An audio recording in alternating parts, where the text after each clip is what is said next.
Hola, ¿qué tal? Bienvenidas, bienvenidos a un nuevo programa de Tiempo de Mujeres, aquí en la revista Peninsular, nuestra casa editorial, donde nos dan este espacio para conocer a mujeres destacadas de nuestro ámbito, no solamente local, sino también mujeres que han destacado en el ámbito nacional. Ustedes saben que, bueno, ya hemos tenido más de 50 invitadas en este programa, mujeres que han tenido trayectorias muy destacadas en todos los ámbitos de la política, la cultura, la academia, el arte. Y pues en esta ocasión no es un caso de excepción, tenemos una invitada a una querida amiga a la que yo quiero mucho desde hace muchos años. Ella no lo sabe, pero soy su fan, ya que ella siempre está en un espacio radiofónico donde da unas cápsulas muy importantes de las que les vamos a hablar ahora. Ella se llama Gabriela Gutiérrez de los Santos. Así muy largo el apellido, pero como ya nos decía hace un momento, el de los Santos tiene que ir porque es una forma de manifestar la presencia y el trabajo que las mamás, los apellidos maternos son muy importantes. Es una destacada profesional en diferentes ámbitos, ahorita vamos a hablar con ella, así es que mi querida Gaby, muy bienvenida a tu programa Tiempo de Mujeres. Desde hace mucho yo tenía la intención de invitarte.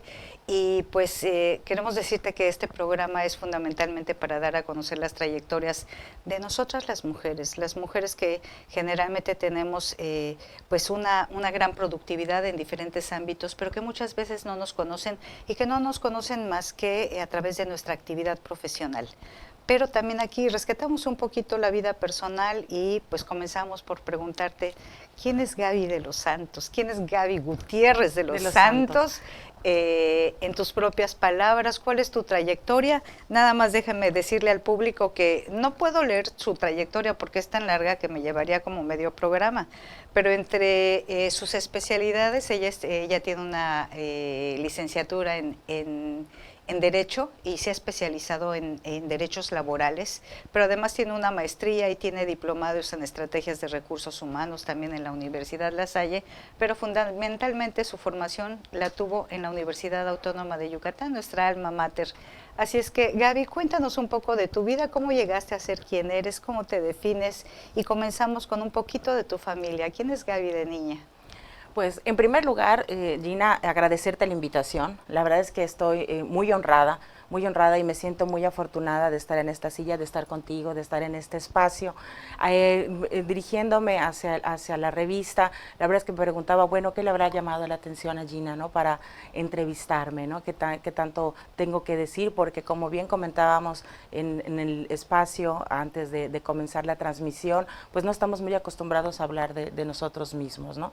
Y efectivamente muchas veces nos enfocamos en el ámbito profesional, en el ámbito laboral o en el ámbito académico, ¿no? De ir acumulando una serie de conocimientos y diplomas y etcétera, y a veces nos vamos olvidando de esta persona, quién soy, ¿no? Y como mujer también, ¿no? Claro. ¿Quién soy como tal? Pues Gabriela Gutiérrez de los Santos es una mujer luchadora. La verdad es que me siento una mujer muy luchadora, que no decae, me siento una mujer valiente.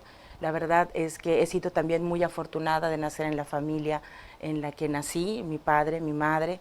Mi padre ya ha fallecido, mi madre, gracias a Dios, la tenemos todavía con nosotros, que goza, la verdad, de cabal salud, y que pues también es un pilar pues muy importante dentro de mi formación. Tengo 50 años, soy casada. Bueno, digo casi 50 porque ya tengo 49 y en diciembre los cumplo, así que pues bueno, redondeando el número, con la gracia de Dios, pues ya estoy llegando al medio siglo. Y pues bueno, tengo 2 hijos, como te comentaba, y pues bueno, de 21 y de 14 años, los cuales por supuesto son mi motor de vida, aunque suene a cliché, porque al momento de tener hijos uno se da cuenta de la gran responsabilidad que tiene, en donde uno deja de ser muchas veces una misma para ser ese ejemplo, esa guía, el no tanto facilitarles las cosas, pero sí una guía conductora, ¿no? Una guía que al final del día ellos tomarán su propio camino, tomarán sus propias decisiones, y uno estará con ese acompañamiento, ¿no? Y tropezarán y estaremos ahí cuando se tropiecen, y se levantarán y estaremos ahí para cuando se levanten, y celebraremos sus triunfos, y estemos también cuando en un momento dado las cosas de acompañarlos en todo momento, ¿no? También, como te comentaba, soy casada, mi esposo también es abogado, compartimos la misma pasión por el derecho del trabajo, él más enfocado al litigio en materia laboral, asesorando a empresas y a trabajadores. En un inicio de mi carrera, pues yo también inicié con esta parte, con una pasión también heredada por mi padre fue abogado laboralista también, en sus inicios fue abogado de sindicato, defendiendo a trabajadores ferrocarrileros, que aquí en Yucatán pues él inició una lucha importante defendiendo a ese gremio. Mi abuelo también fue trabajador ferrocarrilero, llegó por así que incluso de una categoría muy baja llegó a ascender administrativamente a un lugar importante en la Organización de Ferrocarriles Nacionales de México, y pues desde chica estuve envuelta con ese ambiente, con este tema de lo laboral. Pero Gaby, ¿hay alguna mujer que te haya marcado? Bueno, además de tu mamá, obviamente, alguna abuela, alguna tía, alguna mujer a la que hayas admirado. Generalmente hablamos de esto como referentes vitales, se le llama referentes vitales. Alguien a quien hayas admirado, incluso sin haberla conocido, alguna figura femenina que te haya... porque tú eres una guerrera, tú eres una feminista de hecho, a pesar de que no es una activista por los derechos de las mujeres en términos como lo hacemos algunas activistas, sí lo hace desde su ámbito laboral, ella es una activista feminista de lo laboral. ¿Cómo te surge esta beta? ¿Tuviste alguna influencia? Pues no de una manera directa en una mujer en específico, lo cierto del caso es que sí, al menos pues bueno, soy de la generación de los baby boomers, en donde el papá profesionista, la mamá ama de casa, entonces la manera de lucha diaria, ¿no?, de las mujeres, al menos de mi familia, pues el llevar a los hijos dentro del buen camino, ¿no?, el fomentarle valores, el fomentarle principios, el tener esta parte de la casa muy bien cuidada y el proveedor en casa, digo en parte de mis abuelos así era también, en caso de mis padres también, mi madre es ama de casa, y dentro de ese estándar o dentro de esa manera, ¿no?, de llevar las cosas, yo nací en los 70s, pues era como que una realidad pues muy normalizada, ¿no?, que a lo mejor en estos tiempos y en estas actualidades pues no aplicaría, ¿no?, las circunstancias han cambiado de una manera significativa. Sin embargo, sí han habido mujeres abogadas importantes, en donde pues tengo una tía que es magistrada, en donde pues de chica también veía como pues estos sacrificios, ¿no?, de la maternidad, el tener que dejar a los hijos chicos, el tener que trasladarse cuando la cambiaban de sede a otra plaza, por ejemplo, cuando empezó de un nivel muy bajo desde actuario, luego fue proyectista, luego fue juez de distrito y luego fue magistrada, y pues bueno, el tener que compaginar y realmente hacer verdaderos malabares, ¿no?, que hoy por hoy ya es abuela, hoy se puede decir que ya está gozando de las mieles, ¿no?, de ser abuela de los nietos. De esta nueva etapa de esa nueva etapa de la vida, y sin dejar de trabajar, ¿no?, como una señora magistrada que es, afrontando también los retos de la integridad, de la legalidad, de no corromperse, ¿no?, de tener que incluso tener que pues ver pasar las oportunidades en primer lugar hacia los hombres, y luego eso obviamente se fue reformando con el paso de los años,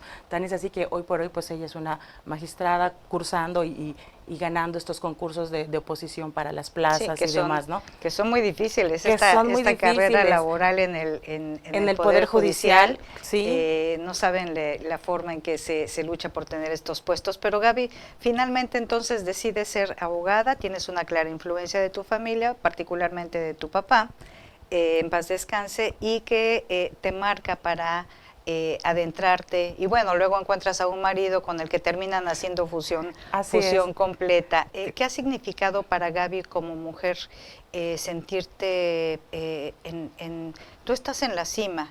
Bueno, de hecho ella se acaba de calificar como baby boomer. Mi vida, no eres baby boomer. No, baby la boomer generación es de mi los padres, generación. la generación de los padres de baby de boomers. Tus papás, yo soy generación X, sí, exactamente, soy generación X. Donde pues todavía tienen la formación una serie de valores. ¿Qué ha significado para Gaby el éxito? Pues, ¿te consideras exitosa? Sí, fíjate que sí me considero una mujer exitosa, porque afortunadamente he tenido la oportunidad, ya hablando en el plano profesional, de desempeñarme en muchos aspectos, no solamente en el litigio laboral fueron los cimientos y el ver a un papá estar luchando, porque además no solamente es el esgrimir o el proporcionarle a la autoridad un argumento basado en una normatividad para defender el derecho de una persona. En ese sentido, pues bueno, los derechos laborales de los trabajadores que él representaba, él sí casi no representaba empresas, él sí estaba muy casado con esa idea. Mi papá pues en su momento vivió muy de cerca el movimiento del 68, él estudió en la UNAM, es egresado de la UNAM, en donde incluso hasta realmente en un momento dado mis abuelos pensaron que mi papá había sufrido, que lo habían matado, ¿no? En el 68, pero mi papá afortunadamente en esa ocasión no fue a esa manifestación y pues bueno, no había celulares, no había nada y el tener que localizarlo, entonces mi papá sí estuvo en esa vorágine, ¿no? En la casa pues tenían, bueno, creo que el primer libro que leí fue La noche de Tlatelolco, imagínate, ¿no? Sí. Estando yo saliendo de la prepa, sí, entrando a la carrera más o menos, en donde ya tocaba ya acariciar la madurez, ¿no? De un gran movimiento, pero permítenos sí, un segundo, Gaby. Sí. Ella estudia una licenciatura y después una maestría en Derecho Laboral.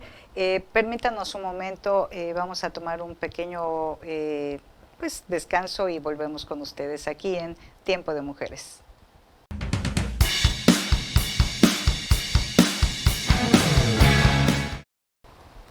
Estamos de vuelta aquí con nuestra invitada especial en Tiempo de Mujeres, con Gabriela Gutiérrez de los Santos, una destacada mujer que se mueve en el ámbito del derecho laboral.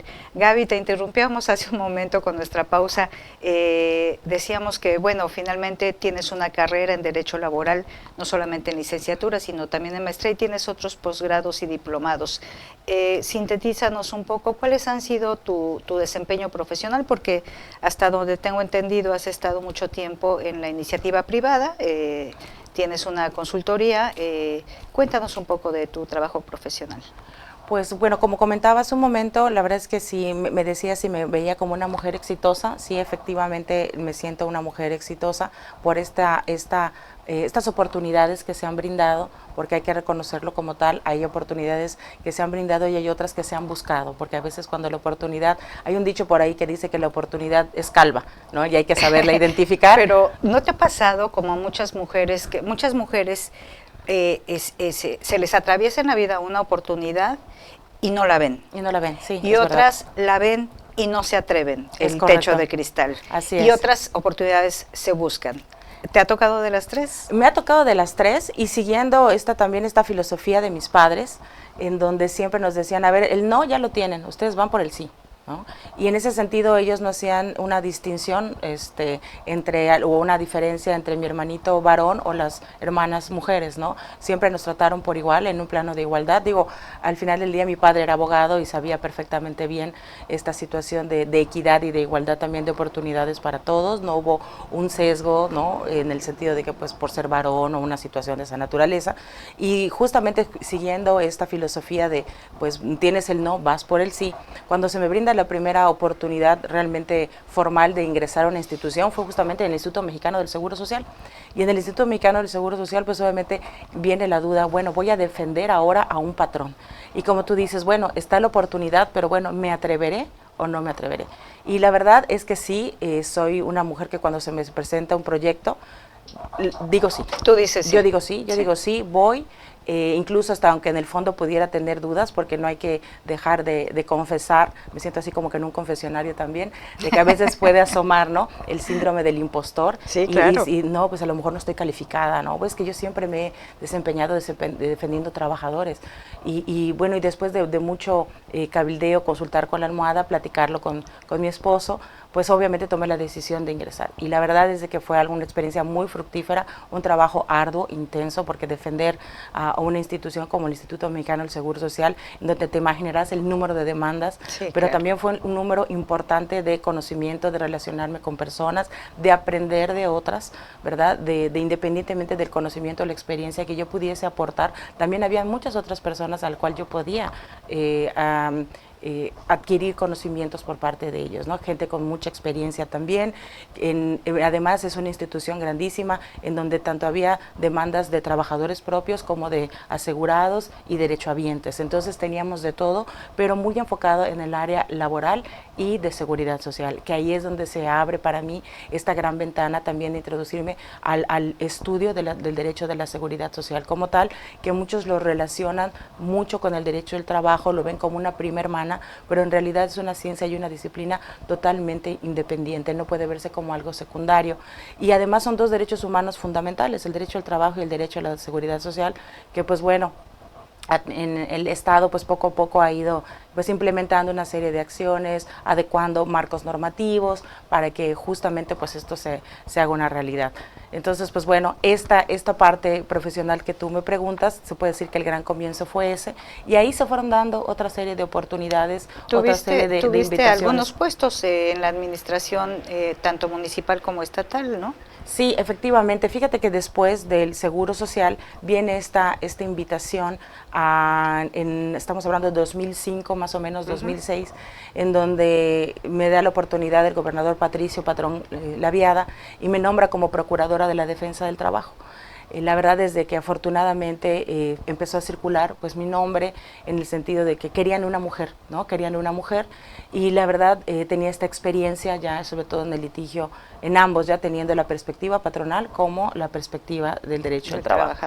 Y pues bueno, se me da esa oportunidad, se me da esta designación, y fue, se puede decir que el cargo pues más importante que he desempeñado hasta ahorita, obviamente con expectativas muy altas, como todos los cargos en donde la ciudadanía pues obviamente espera respuestas, espera resultados, que se cumplan sus expectativas, y la verdad es de que ese cargo pues fue muy noble porque se trató también de equilibrar mucho la balanza, de que el acceso a la justicia a las personas más vulnerables y con menos poder adquisitivo fuera algo real. Para ¿no? poder llevar procesos, litigios largos, pero Gaby, el hecho de ser mujer, el derecho en todo en el país es un ámbito muy masculino, sigue siendo un ámbito muy masculino, una carrera muy masculina, aunque bueno, ahora tenemos una primera directora en la Facultad de Derecho de la Universidad Autónoma de Yucatán por primera vez, pero cuando tú iniciaste, y recuerdo perfectamente esta etapa donde este gobernador en particular, Patricio Patrón,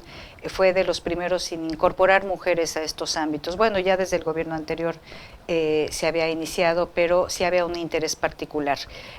Tu incorporación al ámbito de la administración pública tuvo algunos obstáculos, algunos impedimentos por el hecho de ser mujer, el hecho de que te descalificaran por ser muy joven en aquella época sí. Y sobre todo ser mujer. ¿Qué tipo de obstáculos pudiste sentir? Afortunadamente, y la verdad es que cuesta haciendo esta reflexión, el decir, bueno, afortunadamente, ¿no?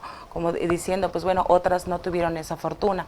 La verdad es que no fui víctima de algún tipo de acoso laboral o de algún tipo de cortapisas o descalificaciones. Sin embargo, sí habían... Así como esta jovencita... Habían algún tipo de comentarios, ya eso iba justamente la anécdota que quería contar, en alguna reunión de trabajo, en donde, sí es cierto, la directora del registro público era mujer, por ejemplo, y teníamos otros del Servicio Nacional de Empleo, bueno, que antes era estatal, tenían una oficina estatal, también era mujer. La verdad es que varias direcciones importantes eran ocupadas por mujer. Sin embargo, en alguna reunión, digamos, de trabajo, se acercó una persona y me decía, oye, pues es que veo que tú eres nueva, etcétera. Ah, sí, mucho gusto, Gabriela Gutiérrez de los Santos, encantada.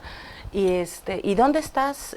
Pues en la Procuraduría de la Defensa del Trabajo, se había jubilado el anterior procurador, etcétera, y pues bueno, a partir de tal fecha estoy acá.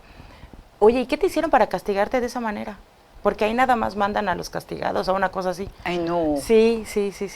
Sí, ¿y qué hiciste? No sé, palabras más, palabras menos, ¿qué hiciste que te castigaron de esa manera? O sea, ¿era un puesto de baja envergadura o era un puesto que requería pues de mucho conflicto y de mucho trabajo? Pues realmente el ser procuradora de defensa del trabajo sí era un puesto importante porque tenías que lidiar con sindicatos, sí tenías que lidiar en un momento dado con citatorios a empresas, en algún tipo de demanda colectiva, por ejemplo, en donde el entorno laboral o el derecho del trabajo a veces no se percibe como de la rama de la cual proviene, que es un derecho social.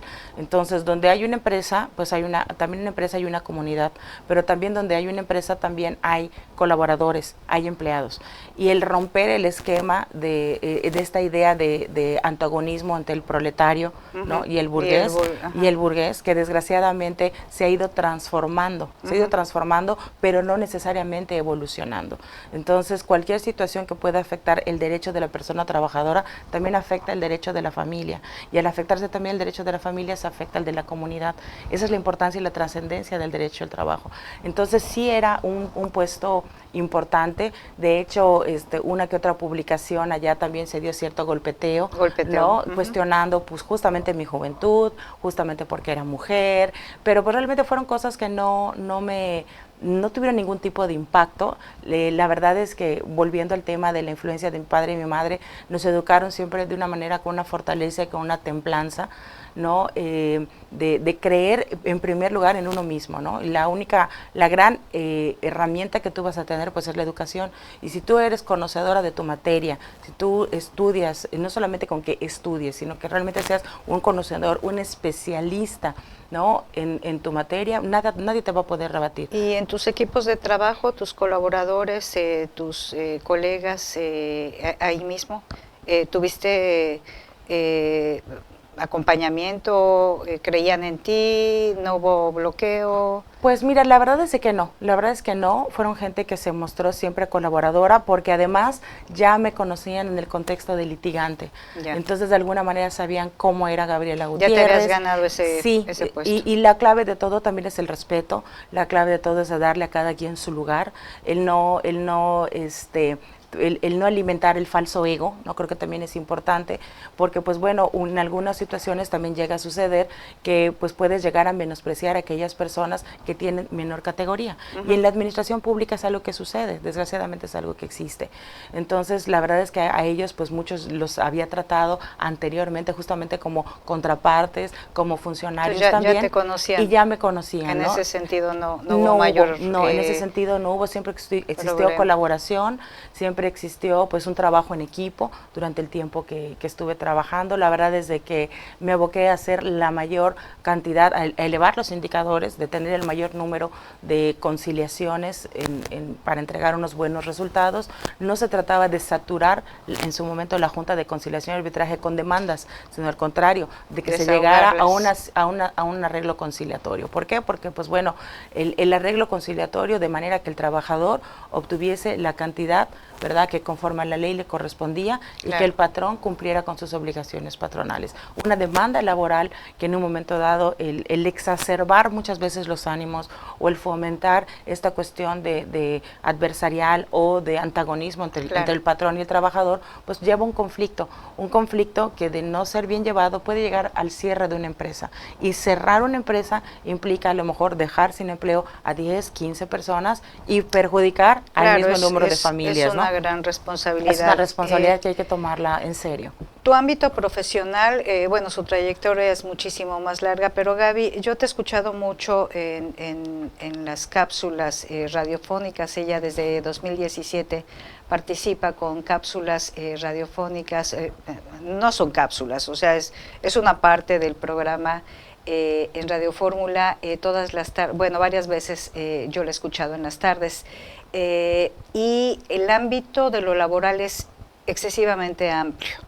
Pero, pues obviamente ya teniéndote aquí, queriéndote aprovechar, ¿qué avances has visto en el campo laboral, la defensa de los derechos laborales de las mujeres o el avance de las mujeres en el ámbito laboral? Porque las académicas tenemos la idea de que hay algunos espacios que tienen un rezago en equidad y avance igualitario.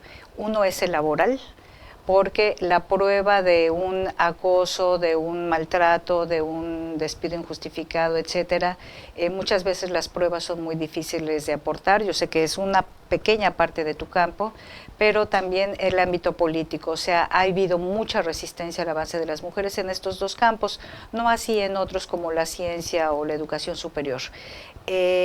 ¿Cuáles han sido, así dame como que avances fundamentales en síntesis de las mujeres en el ámbito laboral y cuáles siguen siendo todavía los retos? Mira, Gina, lo que tocas es sumamente importante. Creo que las adecuaciones normativas en materia laboral se ha dado con pequeños pasitos. Realmente la Ley Federal del Trabajo como tal es una ley muy igualitaria, es una ley bastante equitativa.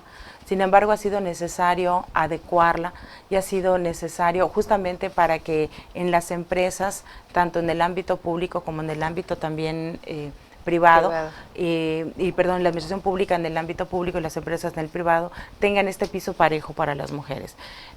Los avances han sido importantes en cuanto a la adecuación o reconocer las licencias, por ejemplo, por maternidad, que además en términos internacionales estamos muy por debajo.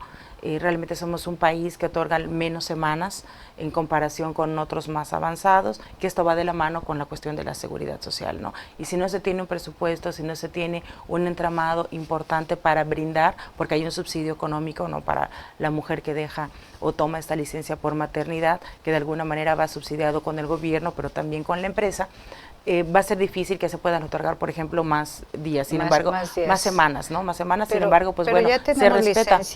Ya tenemos licencia de paternidad también. Paternidad también, sí, por supuesto, pero son 5 días, o sea, son muy pocos días, ¿no? Entonces, pues bueno, de paternidad, bueno, sería a lo mejor como que un tema aparte, pero enfocándonos a las mujeres, creo que sí es importante también señalar el hecho que la ley de paridad ha sido como que todo un conjunto de leyes que han influido en el ámbito laboral, ¿no? Por ejemplo, la ley, no recuerdo el nombre completo, pero para tener una vida libre de violencia, por ejemplo. La ley de acceso a una vida libre de violencia para las mujeres. Correcto, es el nombre técnico específico, que implica que ha sido también ha sido artífice o un motor para establecer estos protocolos de actuación en caso de violencia o acoso laboral en las empresas, por ejemplo, ¿no? Que no necesariamente es la ley, la Constitución lo señala, también lo señala la Ley Federal del Trabajo, pero el área de especialidad, digamos que es esta ley y lo retoma, por ejemplo, el protocolo para evitarlos en los centros de trabajo.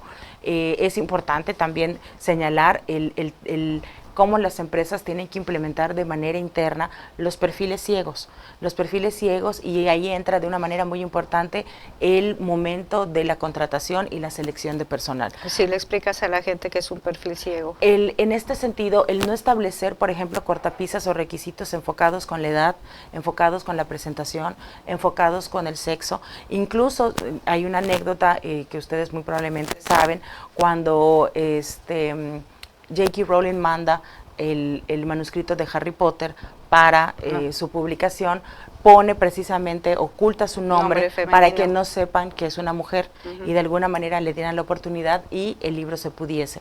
Entonces, un perfil ciego o un currículum ciego sería en donde se destaquen los conocimientos, las habilidades, las competencias enfocados, pero no el género, pero no la edad, ¿no? Porque también sí sigue existiendo, ¿verdad? Desgraciadamente, pues este perjuicio, ¿no? Porque la verdad es de que es algo que está muy arraigado porque tiene que ver también con un nivel educacional, pero no puede ser una justificación. O sea, como empresa hay una responsabilidad social. Se siguen dando, Gaby. O sea, yo hasta hace algunos años entrevistando a mujeres trabajadoras encontramos a mujeres que denunciaron que les hacen firmar, hombres y mujeres, pero particularmente lo aplican con las mujeres, una hoja en blanco a la hora de la contratación. En la entrevista les preguntan edad, si están cansadas, la gravidez, o si piensan embarazarse, examen de gravidez, que pues esto viola los derechos humanos, pero es comprensible porque tendrían que pagar las semanas del seguro social, de las prestaciones sociales, etcétera. Se siguen dando estas prácticas, Gaby. Miren, a las mujeres, bueno, todo el mundo lo sabemos, después de los 35 años es lo que todo el mundo sabemos, tanto hombres como mujeres ya no son contratados y particularmente las mujeres. Eso es uno, la limitación de edad, lo cual vulnera el derecho humano, es un edadismo, ¿no? Es una forma de discriminación por edad. Pero por otro lado, si eres mujer pero eres soltera o estás casada, pero ya tienes hijos, piensas tener hijos, se están metiendo con tu vida personal, o hacerte firmar en blanco porque si te embarazas te pueden despedir. Y otro aspecto fundamental es las pruebas contra el hostigamiento y la violencia de tipo sexual en el ámbito laboral, que son, digamos, las ideas que uno tiene en términos generales que siguen sucediendo con las mujeres. Hoy por hoy, incluso la Secretaría de Trabajo y Previsión Social tiene revisiones dentro de su programa de inspección anual, en donde hoy por hoy las empresas tienen que tener constituidas, por ejemplo, las comisiones mixtas, pero también tienen que tener ya su protocolo, por ejemplo. ¿Son protocolos dentro de las empresas protocolos dentro o de las están empresas? en la ley federal? Bueno, en la ley federal del trabajo es un ámbito, hay ley estatal del trabajo. No hay ley estatal, todo es en materia federal. Todo es en materia federal. Ok, sí. Entonces sobre eso se hacen los protocolos, en este caso protocolos de atención a la violencia. Sí hay, de hecho ya en la página de la Secretaría de Trabajo y Previsión Social hay un modelo de protocolo en donde incluso la Secretaría de Trabajo dice, bueno, toma este modelo de protocolo, pero la verdad es que es un documento muy completo en donde viene establecido cuáles son las fases para atender este tipo de casos, quién sería la persona designada dentro de la empresa. La verdad es que es muy educativa, es una herramienta útil, no necesariamente, yo siempre he dicho, bueno, es que las pequeñas y medianas empresas, al menos en Yucatán, por ejemplo, creo que está arriba del 80%, las empresas no son estos grandes corporativos que vemos, la mayoría de las empresas son pequeñas y medianas empresas. Sin embargo, pues tenemos una herramienta muy a la mano que es obviamente Internet, en donde de ahí podemos tomar este tipo de modelos para implementarlos dentro de las empresas y evitar en la medida de lo posible. Te da una serie de pasos, no soy inexperta, ¿no?, en este tema de cómo tratar la violencia de género como tal, pero sí establece el tener esta comisión, le llaman como una especie de agente, ¿no?, o un oficial más o menos, en donde se puede hacer la denuncia, en donde unos protocolos o una serie de pasos de cómo actuar en este caso, cómo tratar a la víctima, cómo tratar al agresor, porque luego muchas veces en los centros de trabajo le dicen, mándalo de vacaciones, ¿no?, o lo cambiamos de sucursal. O lo rotan, ¿no?, o le das demasiado trabajo para cansarlo, o le quitas trabajo para minimizarlo. Pero no se está atacando el problema de raíz, ¿no? Exacto. Sin embargo, sí es importante que las empresas nos tomen acción y sepan la importancia de contar con este tipo de herramientas, porque luego este tipo de situaciones van creciendo como una bola de nieve, ¿no? Y ya abarca o ya incide en un área de tipo penal, por ejemplo, en donde ya va de la mano incluso con la responsabilidad laboral, ¿no? Entonces,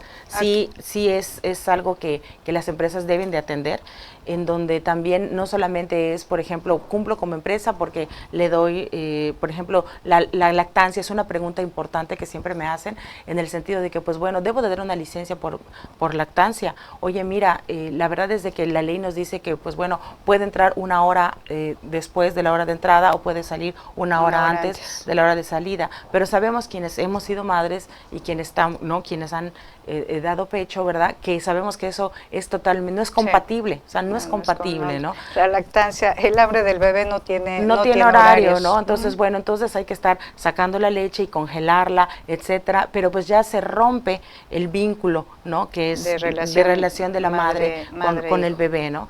Y que además trae una carga de estrés importante para la madre trabajadora. ¿Por qué? Porque pues está en el centro de trabajo, pero su mente está con el bebé. Está en casa. Gaby, son muchos temas. Aprovechando que estás aquí, ¿qué le recomendarías a las mujeres que nos están viendo o que pueden circular esta información, quienes sientan que están viviendo alguna situación de violencia, de incomodidad laboral? ¿Qué pueden leer? ¿A qué instancia pueden asistir para que se les pueda apoyar? Porque hay mucha, yo lo que he sentido con los casos que nos llegan a las agrupaciones feministas es que se sienten solas en estos procesos. ¿a quién recurrir cuando las mujeres en particular? Recuerden que la violencia laboral y los problemas son para hombres y para mujeres, pero particularmente las mujeres se encuentran en una situación de doble jornada como madres, etcétera, o no tienen recursos. Fíjate que la ley, al menos laboralmente hablando, porque voy a abarcar la respuesta en dos aspectos. La primera, en la ley laboral hoy por hoy señala que la mujer puede rescindir la relación de trabajo cuando se encuentra en este tipo de situaciones. Y no obstante que la reforma laboral nos establece una etapa prejudicial, es decir, que primero se tiene que acudir a la fase conciliatoria antes de interponer una demanda, esta justamente es una causal de excepción, precisamente para no hacer el proceso pues más tardado, ¿verdad? Y donde son causas en donde, además, situaciones en donde no se puede negociar, no se puede conciliar, ¿verdad? Porque hay una vulneración a un derecho humano. Entonces se puede ir directo a interponer su demanda laboral, alegando justamente la rescisión de la relación de trabajo basada en la causal del acoso y hostigamiento laboral ejercido por parte del patrón. O solicitar la baja. Ella puede solicitar la rescisión, es decir, dar por terminado el contrato de trabajo. Yo no puedo continuar trabajando con esta empresa, ¿por qué? Porque hay un contrato que la obliga. Sí, porque yo soy víctima. Y ella puede renunciar porque ha sido... Pero más que una renuncia, la renuncia es decir, a ver, renuncio voluntariamente. Realmente no estoy renunciando voluntariamente. Patrón, vengo a decirte que doy por terminada la relación de trabajo porque en tu empresa pero se soy queda víctima sin empleo. de acoso. Pero finalmente se queda sin empleo. Pero es una acción, no es una es una acción legal que puede tomar. Ahora, el acompañamiento de la Secretaría de las Mujeres, entiendo que tiene mecanismos de orientación para cómo actuar en este tipo de casos y también ante la Procuraduría de la Defensa del Trabajo, atacándolo de manera laboral. Por eso te decía hace un rato que tiene como que dos vertientes, ¿no? La parte legal laboral, ¿no? Y la parte que en un momento dado puede ser atendida por la Secretaría de las Mujeres o por la propia Secretaría de Trabajo y Previsión Social, si es que la empresa no cuenta con un protocolo. En las áreas de recursos humanos de las empresas deben de tener este tipo de información de cómo implementar este protocolo para prevenir y erradicar la violencia en el centro de trabajo. Eso sí es una tarea importante. En cuanto a los retos que tú comentabas, creo que sí es muy importante que todas las empresas se aboquen a investigar en el área de recursos humanos, de administración de personal, de capital humano, como le quieran llamar, que buscan la asesoría también legal de un abogado laboralista especializado para que les ayude a tener los instrumentos legales que puedan aplicar en la empresa, una política interna, un manual interno y ir desarrollando estos documentos para ir atacando estos casos. Incluso hasta buscar la asesoría, se contempla en algún momento el mandar a terapia psicológica tanto a la víctima como al agresor, para ir tratando de fondo y realmente atacar el problema. El mandar a una persona de vacaciones o cambiarla de sucursal es un paliativo, es una curita en una herida profunda que puede llegar a afectar de manera significativa a la organización, a la empresa, ¿no? En síntesis, Gaby, ¿la conciliación tendría que ser el primer paso?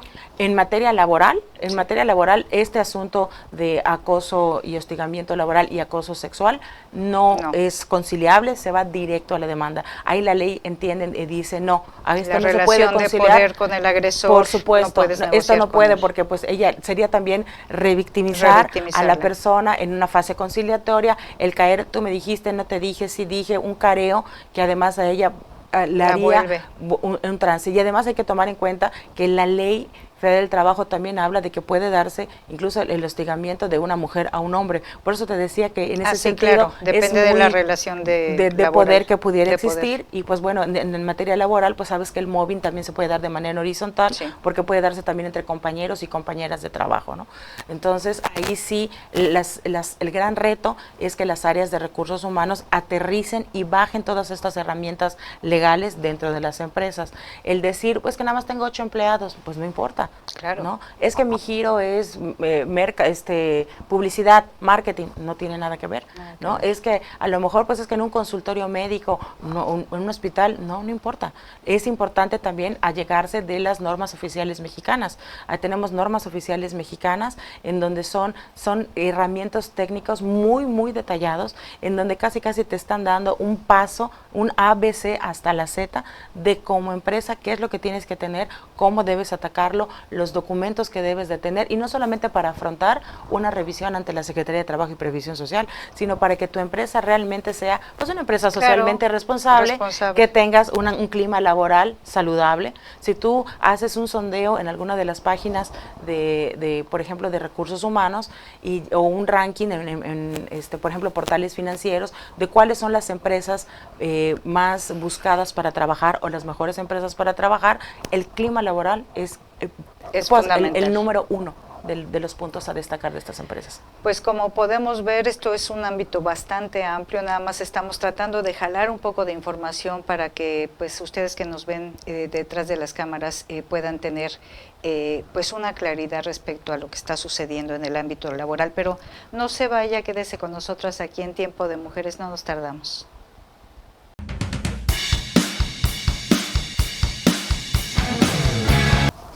Estamos de vuelta aquí con nuestra invitada especial, Gabriela Gutiérrez de los Santos. Ella es experta en Derecho Laboral y pues se ha convertido también en, ella no se autodefine así, creo yo, no lo he escuchado de esa manera, pero defiende mucho, sobre todo da mucha información para los derechos laborales de las mujeres, de todas y todos los trabajadores. Su especialidad es sobre todo dar asesoría a empresas o a instancias gubernamentales para activar este tipo de protocolos que hablaba sobre los derechos laborales de las personas. Pero aquí, Gaby, nos comentabas hace un momento, es mucha la información que nos gustaría nos pudieras proporcionar, pero ¿cuáles siguen siendo los retos que ves más urgentes para la defensa de los derechos de los trabajadores y particularmente de las mujeres? Y concretamente, si se pudiera hacer una idea redonda de qué implica esto de la violencia y el acoso laboral. Mira, para retomar justamente en la parte donde nos quedamos antes de la pausa, el tema del hostigamiento, el hostigamiento laboral y el acoso laboral y el hostigamiento sexual son como que dos vertientes o dos ángulos, ¿no?, del problema. Por supuesto que las empresas deben de tener estas herramientas, estas políticas internas, esta documentación de cómo afrontar el problema y no allegarse de esto cuando se dé la situación. Digo que obviamente ahí pues ya tienen el problema y lo tienen que atacar como tal, sin embargo tener esta fase preventiva, esta parte es importante, y allegarse, comentábamos del apoyo de Mujeres, de las cámaras empresariales, que sé que hay algunas que tienen capítulos especiales para atender este tipo de situaciones y brindarles este tipo de asesoría. Hay que tener en cuenta que por más responsabilidad que tiene la empresa, pues nosotros no nacemos, ¿verdad?, dominando todos los temas. Claro. Sin embargo, al ser una empresa, pues tenemos una responsabilidad también para quienes laboran con nosotros y son nuestros colaboradores, ¿no? Ahí es lo que te decía en cuanto a la ley es federal, trata de trabajo, trata de equilibrar, ¿no?, mucho la balanza. Trata de equilibrar mucho la balanza porque, por ejemplo, en el caso del hostigamiento laboral, frases tan arraigadas como tener muy bien puesta la camiseta, hay hora de entrada, pero no horas hay de salida, porque tienes muy bien puesta la camiseta, ahí viene la explotación, ¿no? Claro, y la precarización también, y del otro lado, también el hago como que trabajo y el hago como que me pagas, ¿no? Claro. En donde también hay robo hormiga o hay simulación también por parte de los trabajadores, entonces se cae una serie de círculos viciosos, ¿verdad?, en donde el clima laboral queda enrarecido y al final cae en un conflicto individual de trabajo importante, ¿no? En donde, pues bueno, por no invertir, vamos a poner un ejemplo muy simple, en el biométrico para checar las horas de entrada y de salida, bueno, es que si lo pongo, entonces voy a acreditar y me voy a dar un balazo en el pie porque en realidad no respeto el horario legal de 8 horas y realmente laboran más de 8 horas y voy a tener que pagar horas extras, ¿no? Entonces, bueno, entonces trata mejor de eficientar tus tiempos de trabajo, ver tu clima organizacional y ver cuál es la falla dentro de tus procesos, el por qué tus jornadas se están llevando más de 8 horas. Además, ahorita incluso hay una iniciativa de ley que se está discutiendo para reducir la jornada laboral de 48 a 40, volverlo a la famosa semana inglesa. Ya la reforma de vacaciones dignas hoy por hoy es una realidad, en donde ya las vacaciones, antes teníamos al primer año de servicio se daban 6 días de vacaciones, ahorita al primer año de servicio se dan 12 días de vacaciones. Entonces, poco a poco se va dando esta reivindicación de los derechos del trabajo. En toda tu esta experiencia que tienes ya de 20 años, en el ámbito laboral, Yucatán ha tenido estos avances, las empresas se han abierto, se han flexibilizado para incorporar estos nuevos pues modelos de certificación y de derechos humanos. Pues es que si no lo han hecho, lo tienen que hacer, porque además todo este tipo de normatividad en materia laboral es federal y la tienen que cumplir como tal. Las revisiones son de la Secretaría de Trabajo y Previsión Social, que es federal, o las revisiones son del Instituto Mexicano del Seguro Social, que son federales, ¿no? Entonces, la verdad es que no, si no de beneplácito o por voluntad propia, pues se va a tener que hacer, ahora sí que a fuerza. Lo tienen ¿no? que hacer. Lo tienen que hacer porque lo tienen que hacer. Entonces, que esa es la parte en donde, incluso se lo digo a mis alumnos, que en la parte de la docencia universitaria he dado clases, fíjate, en la carrera de administración, y no precisamente en derecho, en administración. Sí. Y les decía, no se olviden ustedes que en una empresa están trabajando, están con su colaborador, ¿sí? Esta idea de patrón y empleado, bueno, el hecho de tener un patrón en sí mismo, ¿no? La acepción de la palabra, ¿verdad? De viene como si, relación de poder y como si la gente que trabaja conmigo fueran mi propiedad, ¿no? Pero bueno, quitando esa connotación que contrae la misma acepción de patrón, no te olvides que son tus colaboradores, ¿sí? Son un binomio perfecto para que esta empresa sea exitosa, ¿no? El común denominador es que yo te pago un sueldo y tú también laboras para mí, pero vamos en el mismo camino. Para que la empresa sea exitosa, ¿verdad? Para que exista estos bonos de productividad, necesitamos el trabajo, tu dirección y mi mano de obra. Y tiene que haber esa comunicación, tiene que haber ese diálogo, tiene que haber ese binomio perfecto para tener una empresa saludable también y por supuesto económicamente exitosa, ¿no? Pues obviamente una empresa también persigue un lucro, el cual tampoco se tiene por qué condenar, ¿no? No tiene por qué ser condenable, pero tampoco puede ser a expensas de los derechos de los trabajadores. Te comentaba hace un rato en los casos de hostigamiento laboral, me llegó el caso de una trabajadora que tenía cáncer y tuvo que tramitar una serie de licencias y una serie de incapacidades para sus tratamientos y además pues era agente de ventas. Sin embargo, pues obviamente ya no podía cubrir sus rutas por obvias razones y pues nada más le dejaron el sueldo mínimo porque además su sueldo era variable, el base más las comisiones. Obviamente no podía generar la misma cantidad. Cuando ella se va reintegrando a su trabajo, el nivel de exigencia de la empresa fue como si ella no hubiera tenido ni quimioterapia ni radioterapia. Una de las principales, quienes hemos tenido personas cercanas con este tipo de padecimientos, sabemos que después de una quimioterapia o radioterapia no te puede dar el sol. Hay que tener ciertos cuidados específicos, la alimentación también, el no tener mucho contacto con el público. Cuando ella se reintegra, porque su incapacidad pues ya había vencido, el índice de exigencia de su supervisor fue superior. Fue superior y además fue a tal grado en donde, a ver, mándame tu geolocalización para ver si estás haciendo el cobro. A ver, mándame, incluso acabo de le mandaba un screenshot, por ejemplo, de su casa, ¿no? En donde, oye, ¿sabes qué? Ya son las 9:05 y no ha salido a ruta. No ha salido a ruta, con un marcaje importante. Entonces imagínate la presión de estar saliendo del tratamiento, ¿no? Del cáncer que ella padece y luego reintegrarse poco a poco a su vida laboral y sufrir este hostigamiento laboral por parte de la persona. Bueno, entonces como tú ya no estás siendo tan productiva, tu ruta se la voy a pasar a fulanito. Claro. Oye, ¿cómo voy a generar ingresos si mi ruta, en la cual además soy muy buena porque te doy muy buenas, reporto una muy buena cobranza, además se la pasas a otra persona? Entonces empiezan este tipo de actitudes que, volviendo al tema de mis alumnos, les decía, son colaboradores. No es un número de empleado, no es una matrícula, es una persona, ¿no? Y mientras las empresas y los colaboradores no pierdan el enfoque de que es una persona, ¿verdad? Es donde luego se tergiversan mucho las relaciones laborales y cómo llevar, ¿no?, las relaciones laborales. Y por otro lado también, porque de todo hay en la viña del Señor, ¿no? También casos de trabajadores que pues ya tienen la formulita de más de 3 faltas, me corren, pero si falto 3, no importa que me descuenten el sueldo, está dentro del periodo de 30 días, pero yo ya falté 3 días a mi trabajo, ¿no? Sí. O aquellos que pues el lunes no quieren ir a trabajar y empiezan a ver la manera de cómo conseguir una incapacidad para que entonces esté cubierta y no les descuenten el día, ¿no? O entonces, ay, fulanita, no seas mala, en aquellas empresas que todavía se use el reloj checador, porque pues el dedo pues va a estar difícil, ¿verdad?, que se lo pueda prestar para checar, pero pues bueno, oye, no seas malo, firma por mí o chécame tantito y luego yo llego, ¿no? en algunos casos de que hasta el papel de baño hay que estar perfectamente bien inventariado, porque si no empiezan a formar su mini stock, ¿no? O de productos de limpieza, y luego te das una vuelta y resulta que ya tienen hasta su tiendita en el trabajo. Entonces, de todo hay, pero todo hay que tener un justo equilibrio también de ambas partes y reconocer la responsabilidad que ambas partes tienen, porque así como hay derechos y obligaciones de los trabajadores, también hay derechos y obligaciones de los patrones. Entonces, también el fortalecer, el dar estas capacidades y estos conocimientos a las áreas de recursos humanos son importantísimos. Una anécdota muy corta. Hace unos años, una trabajadora de una maquiladora les descontaban el uso de herramientas, cuando por ley está prohibido.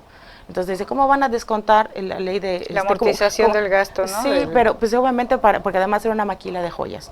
Y para salir del lugar, o sea, prácticamente las chicas tenían casi que desnudarse para ver que no se estén llevando un miligramo de oro, ¿no? De las piezas que estaban elaborando, ¿no? Entonces, son este tipo de prácticas que no hay que normalizarlas, que hay que hacer un punto de reflexión importante para que las empresas sean saludables, para que también seamos un punto de referencia para inversiones, una empresa saludable con clima laboral, con clima organizacional, con modelos de ascenso y de promoción importantes. De movilidad laboral. Que en la iniciativa privada pues no se ve, eso muchas veces están en los contratos colectivos de trabajo, mejor dicho, la mayor parte de las veces están en los contratos colectivos de trabajo, pero si tú tienes tu método de selección de personal y además tienes esta manera de cómo ir ascendiendo y promoción, ¿no? Dentro de la organización de una manera igualitaria, de una manera justa, de una manera equitativa, brindando igual de oportunidades para hombres como mujeres, pues bueno,